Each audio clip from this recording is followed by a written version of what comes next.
এখন খবর বললাম যে কোথায় কি মার্ডার করছে নাকি খুন করছে নাকি শুনলাম, করে থাকে সেভাবে শাস্তি হবে, আর গুলি করে মেরে ফেলাই দেবে, বাস সোজা হিসাব। ওরকম ছেলে আমার দরকার নেই বাপ। বহু ছেলে মেয়ে যদি এখানে আমার যেরকম দুঃখ কষ্টের ভিতরে আছে ওরকম থাকতে পারে যে থাকবে, আর নয় তোর বাপ মা আছে সেখানে চলে এখন যাবে। কতটা যদি দুঃখ বিয়ে শাদী ঘটনা দুঃখ হতো হলে আমি এরকম ছিলাম না, বলে বাবা আর মা। আমি জানিও না। আমার বিয়ের 1 বছর 1.5 বছর পর আমার ভালোভাবেই সবকিছু ছিল। দেড় হ্যাঁ, বছর কথা বোঝো পরে না। এই চেয়ারম্যানের একটু মারামারি হয়েছিল অনেক কারণে, হওয়ার পরে পরে ওর নামে একটা মামলা দিয়েছিল। দেওয়ার পরে ওখানে আর তারপর 2-3 দিন পরে মামলা মানে গ্যাঞ্জামে 2-3 দিন পরে ও বাসায় ঘুমাচ্ছে, সে অবস্থায় একটা আঙ্কেলকে কুপাইছে, সেই মামলা ওর নামে দিছে অ্যান্ড 6 নাম্বারে দিছে। তারপরে ওইখানে 1.5 মাস 49 দিন জেল খাটার পরে বাসায় আসছে।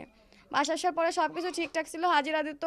পরে আমার ছেলে যখন আমি যখন প্রেগনেন্ট, পরে ওইখানে ঢাকায় গেছে রঙের কাজ করতে। এখন রঙের কাজ